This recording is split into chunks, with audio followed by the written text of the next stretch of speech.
Bueno, buenos días, bienvenidos a todos a este podcast que se llama Se Vale Llorar. Hoy estoy muy contento de tener a nuestra invitada el día de hoy, que es Tuti. Tuti, de verdad, bienvenida a este podcast, Payo, que hemos trabajado con mucho amor. De verdad que tiene un propósito bien lindo, así que nos honramos que estés con nosotros y que nos compartas un poquito de ti, de lo que sabes, de tu historia y de tu vida. Así que bienvenida, Tuti. Gracias, Payo. Yo feliz de estar aquí. Gracias, Luis, también. Y a todo el equipo que no estoy viendo. Gracias, me encanta tu trabajo. Gracias por hacerlo. Gracias por hacer espacios para llorar. Sí. Yo vengo lista. Así, buenísimo. Buenísimo, Tuti. Pues tal vez empecemos con un poquito de tu historia. Tal vez la gente que conoce a la Tuti, a la que estuvo en la tele, a la que es una referencia, cuando yo venía para acá les dije, no, es que tengo un podcast con Tuti. Entonces, la gente te conoce, ¿me entendés? Tenés una figura pública linda. Aparte, tu imagen está súper bien cuidada, súper linda. Pero quisiéramos conocer a la Tuti de niña. ¿Cómo era Tuti de niña que después se transformó en esta persona que hoy conocemos? ¿Cómo eras tú? Creo que curiosa, muy abierta, amiguera, inocente, creo que como todo niño. Afortunadamente así son los niños. Risueña. Uh-huh. Yo veo mis fotos, tengo una nada más en la cabeza donde estaba enojadísima.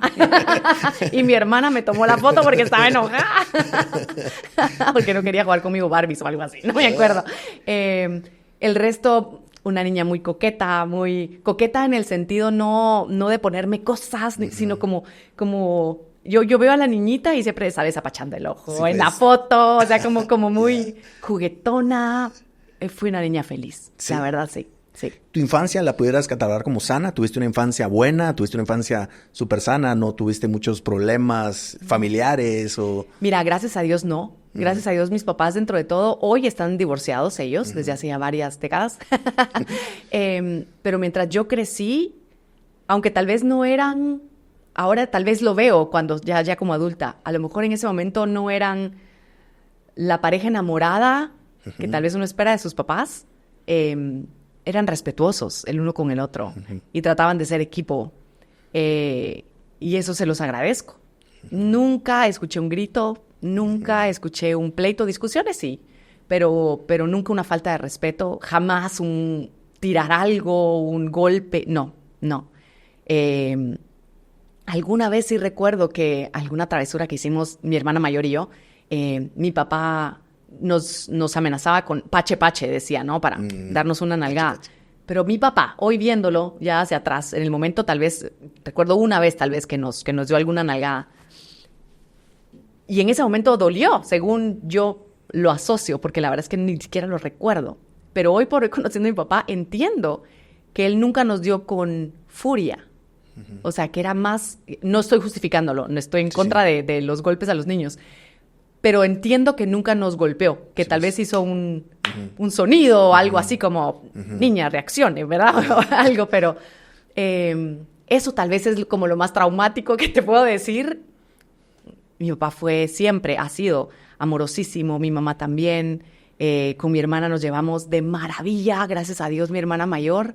Tan así que cuando mis hijas empiezan a crecer y peleaban mucho de chiquitas y yo me asusté y dije, estoy haciendo algo mal. O sea, porque... En mi experiencia, yo era la gemela de mi hermana. O sea, era mi mejor amiga. Era con quien jamás peleábamos. Una vez cada, ¿qué querés?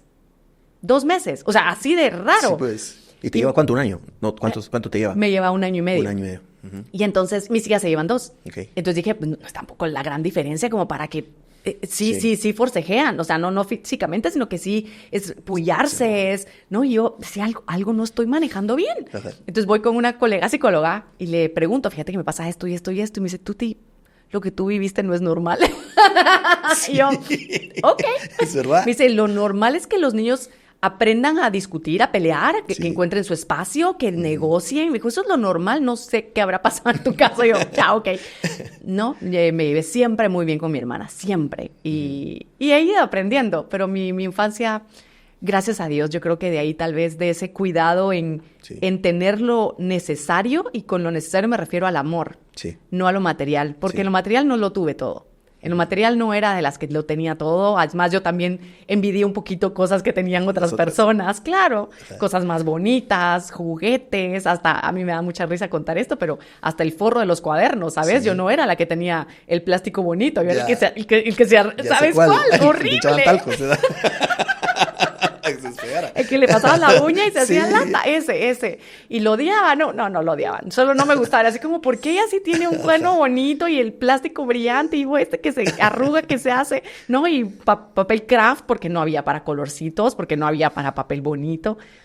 Y en ese entonces me lo cuestionaba. Hoy por hoy digo, qué bueno que no lo tuve todo, ¿sabes? A ese nivel. Sí. Porque sí lo tuve todo a nivel emocional. Qué lindo. Y esa niña linda, que crecía, que era coqueta, después se convirtió en adolescente. ¿Cómo fue tu fase de ya empezar a descubrir un mundo diferente de la adolescencia, que ahora están tus hijas en la adolescencia? Claro. ¿Cómo fuiste tú en esa época? Fui muy fácil. Sí, por eso tus hijas son así de fáciles también. Tal vez, no lo sé, pero bueno, mi versión, preguntale a mi mamá, a mi papá. No, yo creo que fui una niña fácil, una adolescente fácil incluso. Yo observo a veces cosas y digo, tal vez esto no era lo más sano, pero no sabía diferente. En mi cabeza no podía contradecir ni desobedecer a mis papás. Solo no se podía. Sí, entonces como que nunca lo cuestioné, sí, ¿sabes? Como que nunca fue de, pero porque era como, ¿puedo ir? No, bueno. Sí. Ya. No hay problema, o sea, next. Sigamos con la vida, ¿verdad? No te puedo decir de dónde aprendí eso, no sé si eso fue bueno o malo. A veces lo cuestiono un poco porque dije, a lo mejor un poquito de rebeldía me hubiera caído bien. Sí. Pero tampoco soy infeliz. Sí, la verdad es que no, lo volteo a ver y digo, pues sí, no es que me sienta oprimida, ¿sabes? O sea, es como raro, solo raro. Fui una adolescente voleibolista. ¿En serio? Sí, fui voleibolista. Entré en el colegio, tenía un muy buen equipo de voleibol, el belga. Y entré al equipo del belga y poco a poco me fui desarrollando y brincando más y literal, sí, pues. Eso se necesita un poco en voleibol. Y entré a la selección de Guatemala, fui a varios juegos nacionales. Sí, la hice. Ajá. Después de un tiempo me salí, no fue mucho tiempo el que estuve, pero lo disfruté profundamente. Y después entré a teatro, siempre dentro del colegio, y ahí descubrí una de mis grandes pasiones en la vida, actuar. Y fue tan bonito. Chileno. Sí. Entonces fue una adolescencia muy llena de amigos, de amigas. Aprendí también de desamor, lo voy a decir así, no por pareja, sino porque en el momento en el que yo me salgo de voleibol, mis mejores amigas estaban en voleibol. Cuando me salgo de voleibol, empezamos a no coincidir, sí, obviamente. Y ahí como que empiezo a notar que ya no son tan mis amigas como lo eran antes. Encontré otro grupo y muy bonito, y el de teatro, y hice amistades muy fuertes. Pero como que entendí que ese amor de adolescencia que es tan grande por los amigos no duraba para siempre, ¿sabes? No era fidelidad garantizada. Hoy lo veo y digo, está bien, solo crecimos en direcciones opuestas. En el momento tal vez me dolió un poquito el sentirme que no era tomada en cuenta ya tanto, que ya no se juntaban conmigo, ¿sabes? Eso. Sí, pues. Y ahí empezaron a crecer tus sueños. ¿Tú ya te imaginabas lo que ibas a hacer de tu vida desde tu adolescencia? No. ¿O en el camino dijiste, bueno, esto me va gustando, así como dijiste lo del teatro? ¿Cómo fue esa fase en la que tus sueños se empezaron a hacer realidad y te convertiste ya en la mujer que alcanzaba sus sueños? Es que lo chistoso es que yo no sé si esto fue alguna vez mi sueño, ¿sabes? Solo, a ver, lo explico bien porque a mí me llama mucho la atención. Yo de chiquitita bailaba baile español. Mi mamá daba clases de baile español y yo amaba subirme a un escenario. Amaba. O sea, era subir al escenario y yo desaparecía, ¿sabes? Era como que solo era. Y yo sentía que brillaba y yo sentía que me expandía. No sé cómo explicártelo. En estado de flow, dirían algunos. Pero claro, yo no sabía qué era eso. Yo solo lo disfrutaba. Y cuando yo bajaba del escenario por shows, ya sabes, de la academia, tampoco era que me presentara profesionalmente. Pero la gente me decía, es que usted tiene algo. Es que yo no dejaba de verla a usted. Es que usted tan graciosa. Es que usted tiene estrella. Es que usted... ¡Ay, su sonrisa, sus ojitos! Y yo, ¡qué cool! O sea, qué bueno que se lo disfrute porque yo la paso bomba. Y entonces, después de eso, mi mamá dejó de dar clases porque tuvo una lesión en su columna por el zapateado. Y después se enfermó y otro montón de cosas. Y luego, como que siempre busqué dentro del colegio estar en escenarios. Era así como, ¿quién quiere hacer la poesía para el Día de la Madre? ¿Quién quiere? Todo. La maestra de ceremonias, ¿quién quiere? Y yo, ahí, metida siempre. Entonces, yo no sabía que tal vez eso era un sueño. Porque, no sé si es porque tal vez desde pequeñita me expuse siempre a eso. Y solo como que lo fui desarrollando. Y en el momento en el que se pone la oportunidad en el colegio de entrar al grupo de teatro, dije, de aquí soy. Y entré al teatro y me encantó. Y estando en el colegio, mi maestro, que en paz descanse ahora, Raúl Loarca, me dijo un día, mire, hay una producción que se va a hacer con Manuel Corleto en el Teatro Nacional, no sé qué, y yo quiero que usted esté. Y yo, entonces me fui a codear con artistas nacionales, ¿verdad? Yo todavía una huida de colegio, ¿verdad? Sí, pues, adolescencia. sí, pues. Muy lindo, la vida ha sido muy generosa conmigo. Y yo creo que le he dicho sí a muchas cosas sin miedo, o tal vez con un poco de miedo, pero a lanzarme al agua. Y creo que eso ha sido lo que me ha abierto tanto las puertas. Porque claro que pude haber dicho, no, hombre, yo solo estoy estudiando en el colegio, no, qué pena, yo cómo voy a ir y son los grandes de Guatemala, ¿sabes? Pero yo, démosle. ¿Y qué hacía? Te prometo que decía 4 palabras. O sea, era algo así como, aquí está el café. O sea, una cosa así, ese era todo mi papel. Eso era todo lo que hacía. Pero yo lo hacía como con tal dignidad, ¿sabes? Como con tal entrega.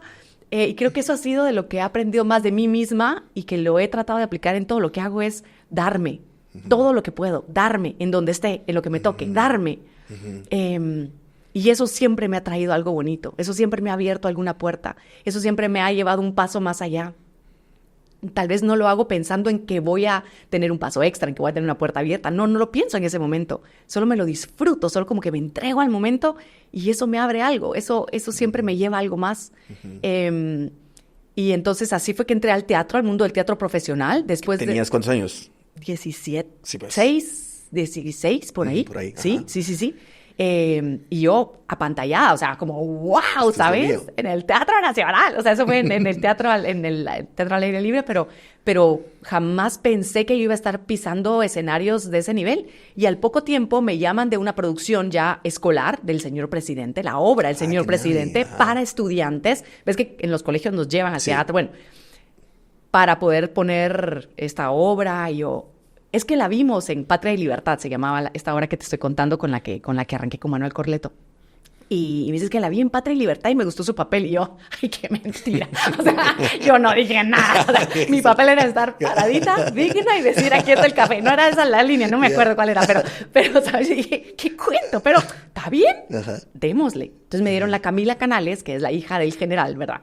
Pero bueno, ese es un papel... Para mí era como importante, era la niña de la obra y aprendí mucho de los actores, actrices súper experimentados. Y ahí fui como creciendo, entonces como que en el camino me fui dando cuenta lo que me apasionaba. No sé si lo habré soñado alguna vez, por eso te digo que es como extraño, no logro decirte sí, yo siempre soñé estar en escenarios, porque desde chiquita es un escenario y lo disfruté siempre, yo solo sabía que yo disfrutaba el escenario. Y gracias al escenario es que luego llego a la radio, llego a la televisión, fue gracias al escenario, porque para ir a promocionar obras en donde ya me metí mucho más, obviamente, en teatro, íbamos a cualquier radio que nos daba la oportunidad de promocionar la obra y en una en específica que fui a hacer la entrevista, a la salida, quien me entrevistó era el director de la radio. Y me dice, ¿usted es locutora? Y yo, no, porque ves que uno se oye una voz muy diferente a la que suena. Sí. Y entonces ya, ¿esta voz no es de locutora? Claro que no. Y me dice, ¿no quiere hacer una prueba? Y yo, hagamos la prueba. ¿Por qué no? O sea, solo es, ¿por qué no? ¿Qué pierdo? O sea, lo peor que me pueden decir es lo que ya tengo, que es no soy locutora, ya está. Y termino la prueba y me dicen, nos encantó su prueba, es que usted es espontánea, usted tiene chispa. No, es que tenemos ahorita una persona que se va por 6 meses, la quiere cubrir por 6 meses. Yo, va, buenísimo. Y entré y aprendí un montón y así, poco a poco, una cosa me lleva a otra, una cosa me lleva a otra. Y por eso creo que cuando a veces hay personas, me han consultado, por ejemplo, una señora me decía, es que mi hija sueña con ser chef. Y le están dando ahorita una oportunidad, pero solo por 2 meses en un restaurante. Y no sabe si tomarla porque es solo de 2 meses. Le dije, que la tome y que se entregue. Que la tome y que se entregue. ¿Qué va a pasar? No sé, pero lo más probable es que pase algo, porque si ella se entrega de corazón, aunque sean 2 meses, algo va a pasar. Dicho y hecho. Lo tomó, hizo sus 2 meses, se entregó con todo su corazón, eso es lo que me cuenta ella, y les encantó la actitud de ella, les encantó el espíritu de servicio, les encantó sus ganas de ayudar a otros, y la contrataron para más tiempo, y le pidieron que ahora no sé qué, y así fue, no sé hasta dónde llegó, ya le perdí la pista, pero lo he comprobado 1 y 1000 veces. Cuando te vas entregando en lo que te toca, chiquito o grande, algo más pasa. Qué lindo. Sí. Pero no estudiaste nada de eso, Tuti. O sea, tú tenías 16 años, 17 años, empezaste la parte del teatro y dijiste, bueno, voy a estudiar esto, me gusta. ¿O estudiaste psicología? Yo estudié psicología. Lo que pasa es que en ese entonces, qué vieja sueno, pero sí, en ese entonces, en mi cabeza, así como te dije que en mi cabeza no existía la posibilidad de llevar la contraria a mi mamá, en mi cabeza no existía la posibilidad de vivir del teatro. O sea, para mí eso era un hobby, Sí, pues. que lo amaba y lo sigo amando, pero no existía, creo que ni siquiera existía carrera en ese entonces en Guatemala. Estaba la ENAD, que es la Escuela de Arte Dramático, pero como carrera universitaria, que era lo que en mi cabeza tenía que pasar, no estaba. Entonces para mí era como perfecto. Yo hago teatro, de hecho gracias al teatro me pagué parte de mis estudios en la universidad y ya, o sea, no hubo conflicto en mi cabeza de yo quiero el teatro pero en Guatemala no se puede. No, Sí, era pues. yo puedo hacer teatro en Guatemala al nivel en que esté en Guatemala, me lo disfruto, me da unos cuantos centavos para pagar lo que yo quiera y yo estudio psicología. Y estudié psicología porque en el colegio yo estaba entre comunicación, ingeniería y psicología. Claro. Porque me gustan mucho las matemáticas, Los era números. buena para química, ¿sabes? Entonces Sí, me pues. encantaba eso. Y entonces estaba como con ese rollo, mi papá es ingeniero, lo admiro mucho su cabeza, admiro mucho la cabeza de un ingeniero y dije, eso me encanta. Pero por otro lado veía, y cada vez más mis compañeras me decían, es que cuando hablo contigo algo pasa, Tuti, es que cuando hablas con nosotros, es que, decía yo, ¿será que hay algo que yo tengo que dar de persona a persona, ¿sabes? De dejar algo que se sienta mejor la persona, Y por eso fue que me fui a psicología. Ujú. Qué lindo. Y entonces, y de la psicología, que después te vino a ayudar un montón, me imagino, por tu trabajo y todo lo Muchísimo. que aprenderte del cerebro y cómo funcionaba. ¿Cuándo fue ya la primera vez que estuviste, por ejemplo, en televisión, ya con tu carrera y con esto que has aprendido de la radio? De la radio. Sí, de la radio, empecé en radio. En radio aprendí muchísimo de ritmo, porque radio es, no hay, ¿cómo digo? Espacios. Es decir, La canción y después tenés 30 claro, segundos. pero por ejemplo, si digo, ¿qué tal? Amigos, ya, me perdieron. Ahorita porque me están viendo. Sí, Entonces pues. ven que yo pensé Sí, o pues, que cabal, estoy sonriendo. ajá. La televisión complementa, la imagen Sí, complementa lo que estás escuchando, pero en radio solo vas escuchando. Y si hay un espacio en blanco, si hay un titubeo, si hay... ¿Lo perdés? Sí. Entonces yo aprendí de ritmo y además fue en A Todo Dar, este programa matutino que lleva un ritmazo porque tenés que arrancar la mañana de Guatemala entera o de quienes te escuchan y con buen humor y con risas y todo y sketches y toda la cosa y aprendí muchísimo. Eso fue después. Primero arranqué en Vox, cuando todavía existía Vox. Después pasé a otra y hasta después llegué a Todo Dar. Ya había pasado por televisión y fue algo parecido a lo de televisión. Yo fui a promocionar una obra de teatro a Noti7. Luis Pellicer me iba a entrevistar. Llegué tarde. Entonces Luis, cuando yo digo, ay, perdón, vengo tarde, es que Luis Pellicer me va a entrevistar. Se acaba de ir, espérese, siéntese ahí. Yo llamo, Luisito, es que acaba de venir tu entrevistadora. Divino Luis, que se dio la vuelta y regresó. Acaba de irse, no estaba muy lejos, regresó a hacer la entrevista. Me pareció un caballero. Siempre ha sido de verdad un ser humano muy, muy buena gente. Entonces en lo que regresaba, pasa alguien por ahí, me mira y me dice, ¿usted viene al casting? Le digo, no, yo vengo a una entrevista. ¿Y no quiere hacer un casting? Yo, ¿va? Te lo juro. Fue así de, bueno, está bien. Entonces, bueno, pase, ahí está el prompter. Yo, ¿qué prompter? ¿Qué es un prompter, verdad? Aquí van a pasar usted haga como Maritza Ruiz. Yo, ya está. O sea, no pasa nada, me coloco, me pongo en... Total. Yo en papel, ¿sabes? O sea, yo adopté un papel. Y empecé a leer y no sé qué, y toda seria, y dando noticias. Termino el casting, hago la entrevista con Luis. Salgo de la entrevista con Luis y me dicen, ¿le quiere hablar el director? Y yo, bueno, paso con el director, me dice, me gustó mucho su casting. ¿Quiere empezar en no sé cuánto tiempo? Ya tenemos y yo, wow, buenísimo. Sí, yo no sé cómo sean noticias, pero sí, hagámoslo. Y así fue que empecé yo dando noticias. Tenía 20 años en ese entonces, 19 años tenía. Acaba poquito tiempo, acaba de pasar de 17 que habías empezado, 16 la obra, ya de 19 estás en la tele. Sí. Y aprendí muchísimo. Maritza me daba al principio como miedo porque era como muy seria. Y su semblante. Sí. Ella, y además la voz tan grave que tiene. Pero descubrió a un ser humano muy generoso. Conmigo fue muy abierta. Me corregía cuando me tenía que corregir, pero me daba tips, ¿sabes? Entonces, para mí era como, qué generosa la institución de la noticia en Guatemala me está diciendo a mí cómo hacerlo, a la Ishta que acaba de llegar. Qué privilegio. ¡Claro! Entonces yo la respeto mucho y le agradezco mucho ese gesto que tuvo conmigo en varias ocasiones. Recuerdo que una vez fuimos a transmitir a Shela y me dijeron, tú te das con Maritza. Yo me iba muriendo del miedo. Y dije, ¿de qué voy a hablar? O sea, que esta señora es como imponente, ¿sabes? Porque es chiquita ella. ¿En serio? Es chiquita, es más chiquita que yo. ¿En serio? Sí, pero es imponente. Sí. No, me reí con ella. Sí, me disfruté ese viaje, me iba contando cosas, anécdotas. Ahí es cuando voy descubriendo y no dejo de hacerlo, que a veces esos prejuicios que uno tiene en la cabeza no son nada a comparación de lo que te topas si te abrís a aprender, a conocer, ¿sí? Y así es un poco mi historia, fue así como muy rara. Yo no estudié comunicación, pero terminé en comunicación mientras estudiaba psicología. Eso fue realmente, entre eso y un poquito del teatro, porque el teatro no se ganaba mucho, fue más mi trabajo en televisión y en radio lo que pagó mis estudios de psicología. Buenísimo. ¿Y cuándo entra el amor a tu vida? ¿Cuándo conoces a Carlos? Carlos. Mira, el amor, tengo que decir que el amor entró desde mis 16 años. ¿Sí? Yo creo que en casi todas las relaciones me he entregado de la manera en que sabía hacerlo en ese momento. Aprendí a amar de diferentes maneras, pero sí logro reconocer que con Carlos, a mis 25 años, fíjate, sí, ya avanzadita la mujer, joven, por supuesto, pero ya no era una adolescente, ¿sabes? Como que ya tenía claro que no quería en una relación y que sí quería en una relación. Y quería libertad. Y quería libertad en el sentido de no tener que rendir cuentas, que me celen, que me persigan, que no me dejen crecer, que yo quería ser yo. Y si yo, siendo yo, disfrutándome de la vida y haciendo lo que yo quiera, yo decidí, de hecho, antes de eso, de conocer a Carlos, irme a vivir sola. Porque unos años antes mis papás se habían divorciado y entonces yo entendí que yo quería para mí saber que yo podía estar sola. Y que si alguna relación mía no iba a funcionar, que no funcionaron varias, yo no me iba a quedar en una relación disfuncional por miedo a estar sola. Sí. Entonces yo quería aprender a estar sola. Entonces me fui a vivir sola yo. Y así, y ya estando sola, me sentía plena, libre, feliz. O sea, yo no quiero a nadie conmigo, ¿sabes? O sea, era así como, wow, ¿qué es esto? Y entonces aparece Carlos. Lo que seguramente muchos te lo han dicho, a lo mejor tú lo has dicho también, es cuando yo no estaba esperando a nadie, apareció ese alguien que me acompañaba de la manera que yo quería que me acompañara, ¿sabes? Y él estaba en las mismas. Él, de México, acaba de venir a Guatemala, estaba también así como, él es mexicano. También con la convicción, él acaba de salir de una relación, al igual que yo había salido de otra hacía unos meses, antes de conocernos.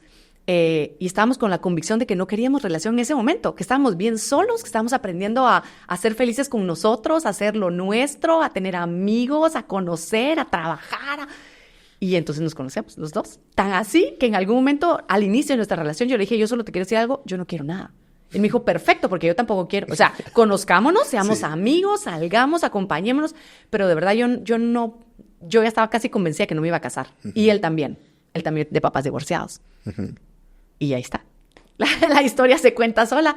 Nos fuimos acompañando muy bien, nos fuimos conociendo, respetando, acompañándonos bonito. Y nos dimos cuenta que era tan fácil, tan bonita la vida de pareja, él conmigo, yo con él, que entonces sí decidimos estar juntos y casarnos y tener hijas y ya ves, y ahora envejecer juntos.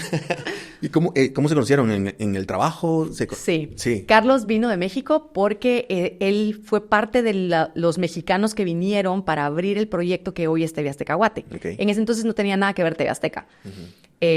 Arrancó como Latitud Televisión, Canal 31. Después fue Latitud Televisión, después fue TV Azteca. O sea, fue todo un... Él vino cuando estaban empezando a planear el Canal 31. Y habían varios guatemaltecos ahí metidos, obviamente. Sí. Y entonces algunos le decían a Carlos, tenés que conocer... Vas a poner un canal, tenés que conocer a la Tuti. Y él, la Tuti, qué ridículo nombre. Te lo juro, él te lo cuenta. Y fue así como, qué ridículo, la Tuti, ¿verdad? Y, sí, ya la vamos a conocer. Y que le volvían a decir, tenés que conocer a la Tuti. Y él, así, hombre, la Tuti. Y al fin, alguien que queremos mucho en común, Pancho Villaverde, no sé si lo conoces, él le dijo, él estaba también como asesorando, como viendo si se metía o no se metía. Y él le dijo, ¿sabes qué? Sí hay que hablar con la Tuti. Porque en ese entonces yo tenía brackets. Y le dijo, en cuanto le quiten los brackets, se la jalan a Guatevisión. Sí, pues. Porque es muy amiga de Ricardo García Santander. Entonces dijo, pues conozcamos a la Tuti. Nos conocimos y fue clic. ¿En serio? No fue Bueno, él te dice que sí. Para mí no. No fue como derretimiento, amor a primera vista. Solo fue como como un clic especial, ¿sabes? Yo lo vi a los ojos y dije, ay, qué ojitos tan lindos. Pero no fue así como, ay, qué divino. Sí. No me traumó, solo me encantó. Fue como, qué encantador este tipo. Y a él dice que sí le gusté. y ese día nos conocimos y fue como muy cercana a la reunión y toda la cosa.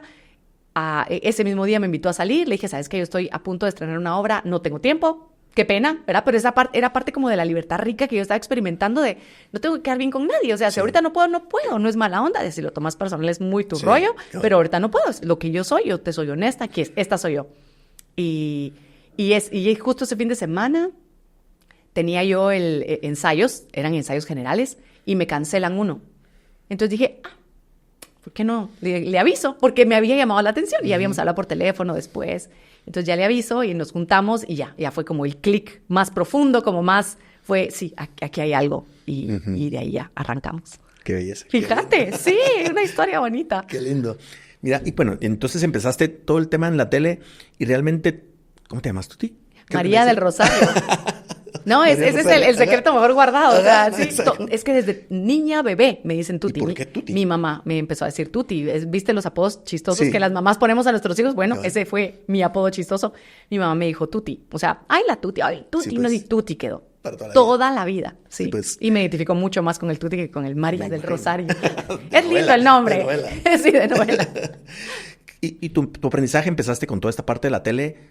¿Alguna vez te imaginaste que ibas a impactar vidas con lo que empezaste a hacer? Porque después escribiste tu libro, después eras una persona que la gente recurría por la forma de vivir. Sí. Porque eras un ejemplo y sos un ejemplo de la forma en la que vivís, que la vivís de esa forma, que decís, bueno, sale una oportunidad, la aprovecho, lo doy y me doy al 100%. Y empezaste a ver que podías tener un impacto en la vida de las personas y realmente aportar con lo que estabas haciendo con tu trabajo. Lo fui descubriendo en el camino. Cuando entro en radio, personas que ponían desde, ay, me encanta su risa, ay, es que yo me río cuando la Tuti se ríe y eso me hace el día, era como, wow. O sea, qué rico saber que siendo como soy, a alguien le suma. Después ya en televisión, es que usted me levanta con ánimos, es que qué lindo su forma de ver la vida. Y por supuesto comentarios de nadie puede ser tan feliz, ¿verdad? Mentira, o sea, que falsa. Sí, también, por supuesto. Pero ya ves que lo que opinan de ti tiene más que ver con la persona que opina que contigo. Por supuesto. Y entonces, a ver, pasan cosas cuando sos consciente de esto. En mí surgió como un compromiso. Tengo que seguir estando. Tengo que responder a esta necesidad. La gente me necesita. Que es un poco el ego que se mete, ¿sabes? Pero existe y te lo cuento, porque así funcionó en mí. Entonces, en momentos en donde yo sentía que mi vida ya no correspondía que estuviera por ejemplo, en Viva la Mañana, ya tenía mis 2 hijas pequeñitas, bebés, la segunda. La primera tenía 2 años, igual tampoco era muy grande. Yo ya sentía que yo quería estar más con ellas. Pero como Viva la Mañana desde tempranito, yo tenía que salir, o sea, de mi casa yo salía a 4:45, hace de cuenta. Sí, tempranísimo. Entonces me perdía de su despertar, del desayuno, de llevarlas al cole. Ya estaban empezando a ir al cole. Dije, no, esto no es lo que yo quiero. Yo quiero estar para ellas, yo quiero verlas, yo quiero corretearlas, yo quiero, ¿sabes? Sí. Llevarlas al cole, dejarlas en su lonchera.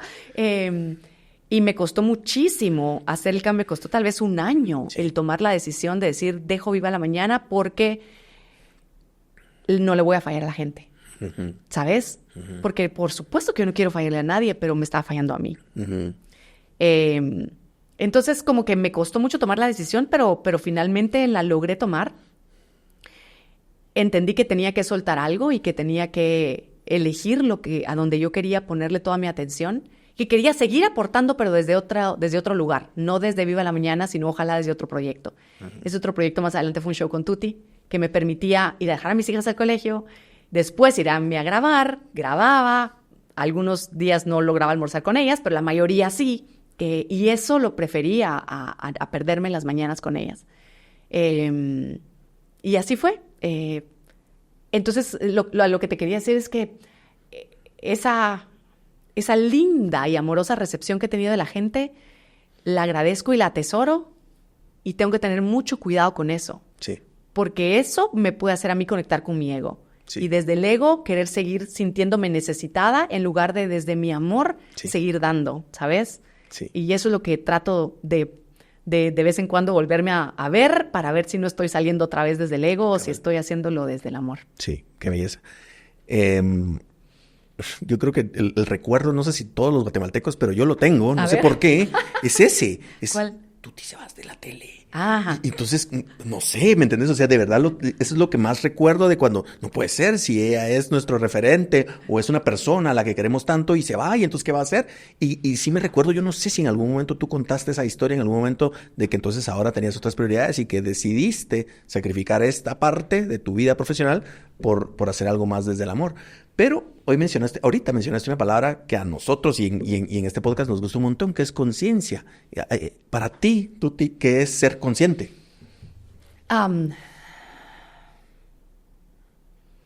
Es poder verte con claridad o ver con claridad. Y con eso creo que hay varios elementos que creo que son importantes. Uno es la humildad de decir, sí, desde ahí estoy, ¿sabes? O, sí, la regué. O, sí, soy buena en esto. O sea, para mí la humildad no es solo hacerse chiquito, porque no tiene nada que ver eso. Para mí la humildad es una cualidad muy grande. Y cuando eres humilde y actúas desde ahí, no ofendes. Cabal. O sea, terminas ofendiendo a quien se quiere ofender. Sí. Pero no estás sobre nadie. Estás viendo en igualdad, pero reconoces que yo tengo cosas buenas, tengo cosas malas. Sí. Y tú también. Sí. Pero te puedo ver entonces de tú a tú. Y Sí. no va a doler, no va... no sé cómo decirlo. Y creo que para ser consciente tienes que ser humilde para poder verte a ti. Y reconocer, sí, las cosas que no están bien o que tienes que ajustar, pero no desde la culpa, no desde el sentirte mal, sino desde la compasión. Creo que para tener conciencia tenés que tener mucha apertura para ver otras perspectivas que generalmente uno no ve. Tú miras la vida desde tus dos ojos, yo desde los míos, ¿verdad? Sí. Y eso te impide ver muchas cosas, porque yo ahorita te estoy viendo a ti, sí, pero yo no me estoy viendo a mí. Correcto. Quien me ve eres tú y Luis, sí, ¿verdad? En el momento en el que yo me imagino qué es estar en tu lugar o qué es estar en el de Luis, yo puedo verme. Sí. Decir, ya sé por qué Payo creyó que... Claro. Y entonces digo, ¿sabes qué? No fue mi intención, pero sí, veo que la regué, perdón. Y puedo pedir una disculpa, yo creo que esa conciencia de, número uno, entender que soy un ser humano y que con eso tengo derecho a equivocarme, tengo derecho a no hacerlo bien, y no es porque lo vaya a hacer siempre así, sino para no llenarme de culpas y estar cargando cosas muy pesadas en mi vida. El ser consciente es reconocer que tengo muchas limitaciones como ser humano, y no en el sentido de negativo, sino yo lo veo como positivo. Es decir, ok, si yo solo puedo ver la vida a través de mi experiencia, yo entiendo que hay otro punto de vista en esta mesa. Sí. Y ese es el tuyo, entonces voy a abrirme a él, ¿sabes? Entonces yo reconozco que estoy limitada, por lo tanto me abro a que tú complementes mi visión. Entonces en una discusión es que tú, a ver, explícame cuál es tu punto. Entonces en lugar de yo permanecer solo clavada en el mío, entiendo que el mío es el mío y ese me lo sé de memoria, pero ¿cuál es el tuyo?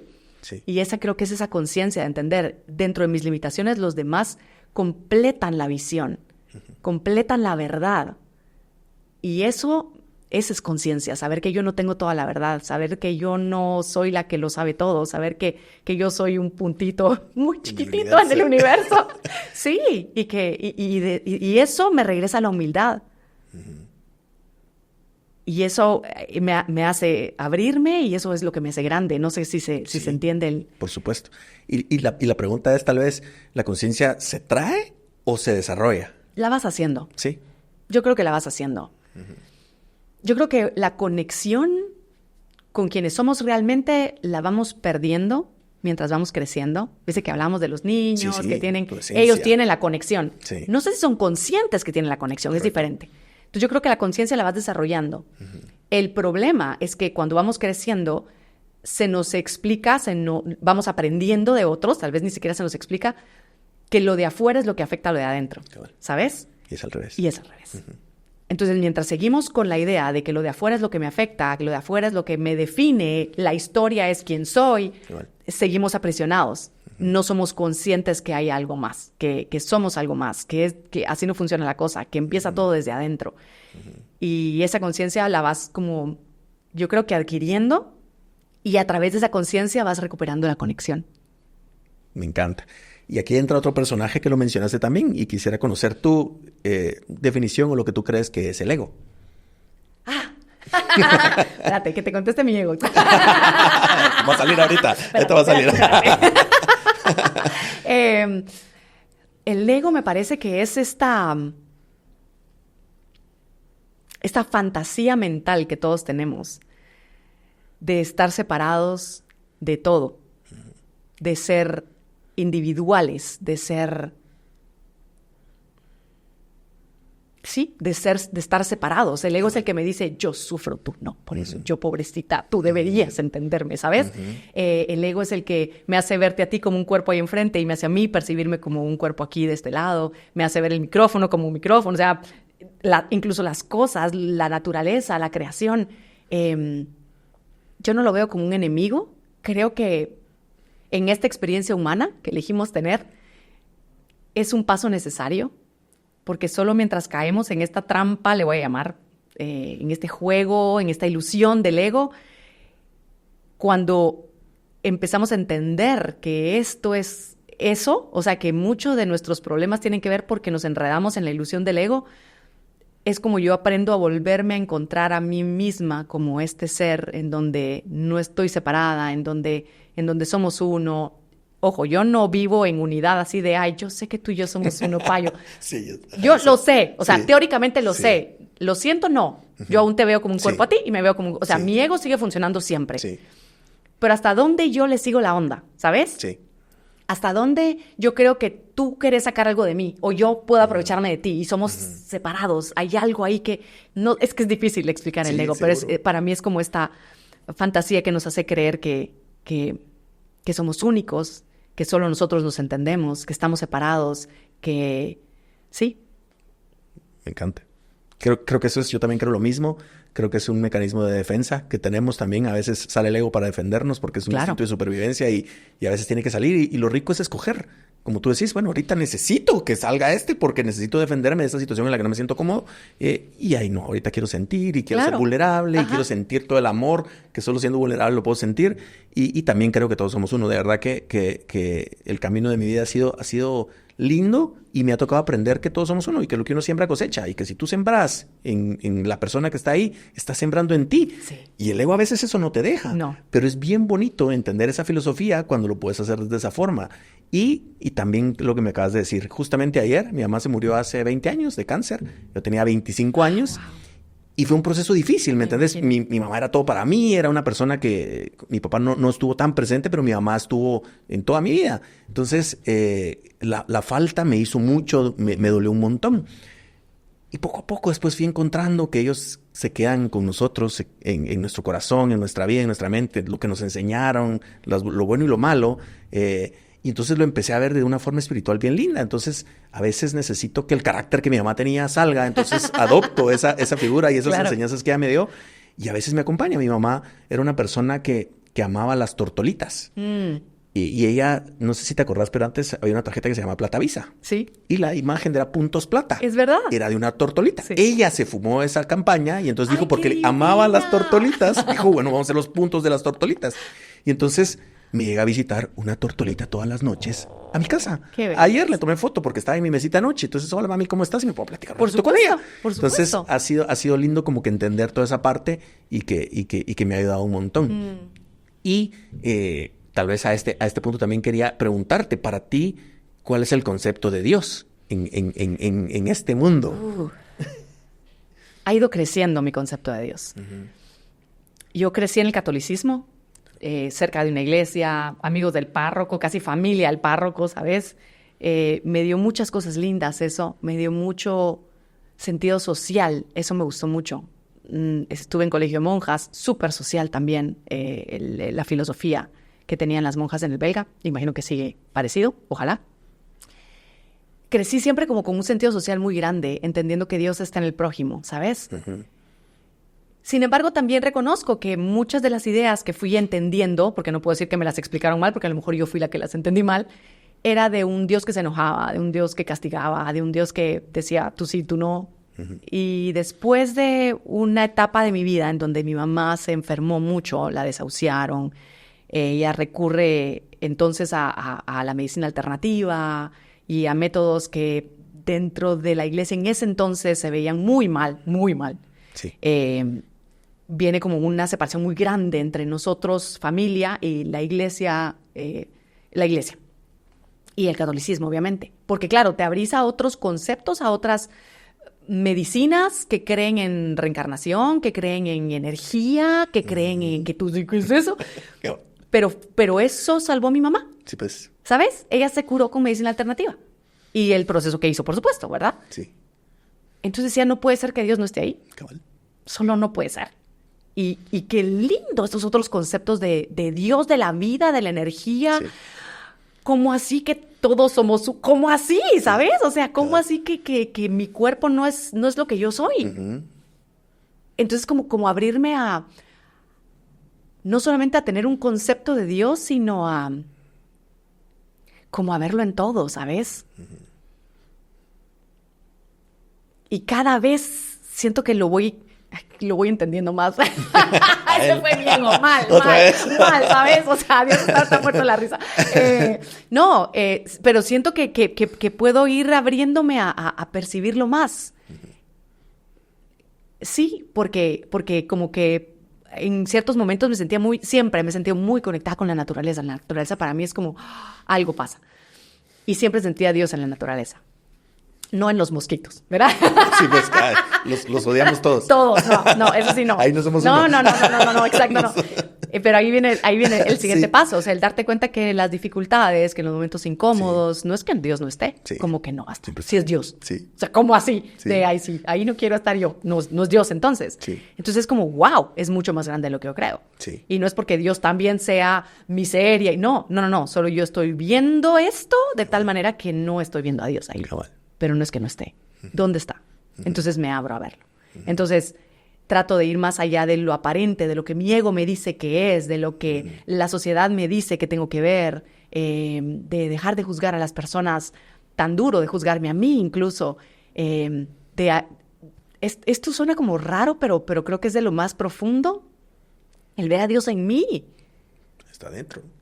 Ya sé, te lo dicen y vos dices, sí, Dios está en mí, Dios está en todo, y lo cantamos, o sea, sí, pero no lo creemos. Ajá. Y eso me di cuenta un día que estaba escuchando a alguien que decía, el Hijo de Dios, no sé qué, yo, Jesús. Uh-huh. Yo no, Jesús. Sí, pues. Y cuando hizo la reflexión de quién es el Hijo de Dios, yo, Jesús. Ajá, no. Dice, ¿no? ¿Tú? Uh-huh. Yo. Sí. ¿Será? ¿Verdad? Sí. El entender eso, Ay, me emocioné. Como el sentirme digna de llamarme hija de Dios, ¿sabes? Pero no el diente al labio, sino desde adentro. Me di cuenta que no lo hacía, ¿sabes? Que sí, yo soy buena, sí, yo... Porque quiero estar de buenas con Dios, porque quiero que me ame Él, allá afuera. Sí. Pero decir está aquí adentro. Wow. Soy yo. Suena a ego puro, pero no ese es el concepto. Eso ha sido lo más grande que he encontrado, ¿sabes? Y eso me hace también ver a los demás, tratar de verlos porque soy humana y todavía no lo logro al 100%, pero en muchas ocasiones decir, es Dios. Así como está aquí, está ahí, sí. Allá. Sí. Eso. Luis, más tengo que prestar tus Kleenex. Es verdad.